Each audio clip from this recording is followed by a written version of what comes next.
My book is the Kane Chronicles, The Throne of Fire. The book starts when we listen to an audio where Carter Kane, who is the principal character, talks us about how the world will end in 5 days. They were on the roof of the Brookings Museum. Who are there? They are Carter, her sister Sadie, two trainees that are Walt and Jazz, and a baboon called Kufu.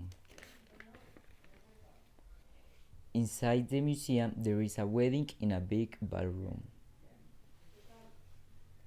Carter tells Kufu to be vigilant to open the roof to remove the statue. They was looking for a statue to save the world.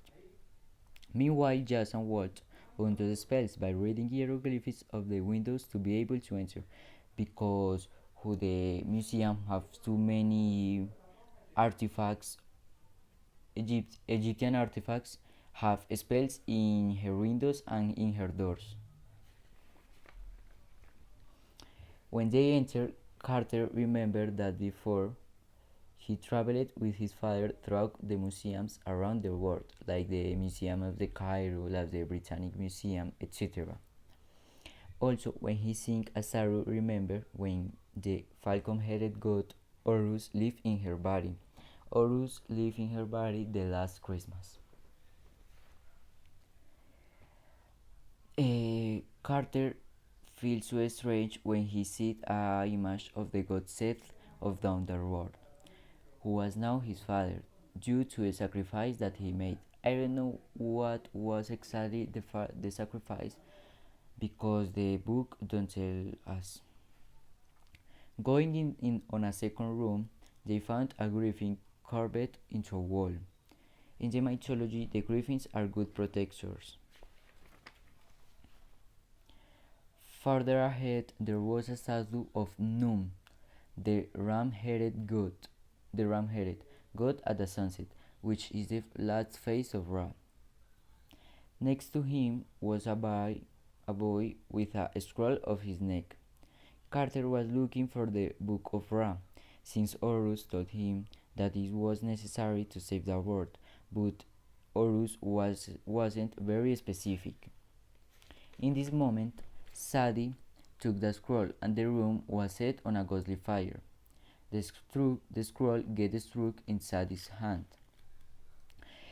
It was heard as the griffin came out to the wall directly to attack them, and they prepared to a fight. Carter pulled out his hooded sword from the duet. The duet is the underworld, and Sadie pulled out her firing sticks that have inscribed hieroglyphics. The griffins are so big and so hard to defeat, so Walt tried to remove the spell from another window to flee, but the spell was very strong, so a wildfire came out to knock him out.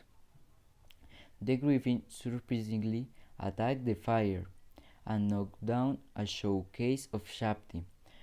One of these broke free and went into Carter. Shapti are small statues that have people inside. Carter yelled at the griffin to stop, and he listened. It is because the griffin are the animal protected by Horus. The fire began to take shape of a 7 figures that emanated evil. The guests began to be knocked out by the bow. Jazz healed Walt, but she took all the damage. Jazz was a healer magician. Sadie and Walt took her to where Carter and the griffin were, to escape. The police have arrived due to constant calls, because the museum was in a fire.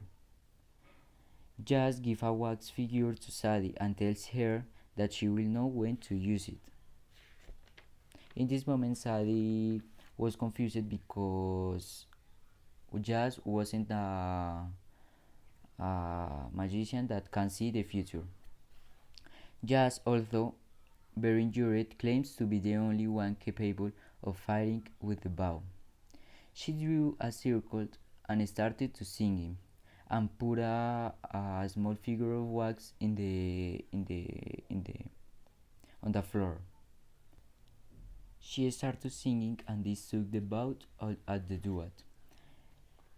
Jazz was the only one that can defeat the bow, because she is a healer, and the bow were a demons of the goddess Sekhmet, that was the goddess of destructions, plagues, and famine. And that's all.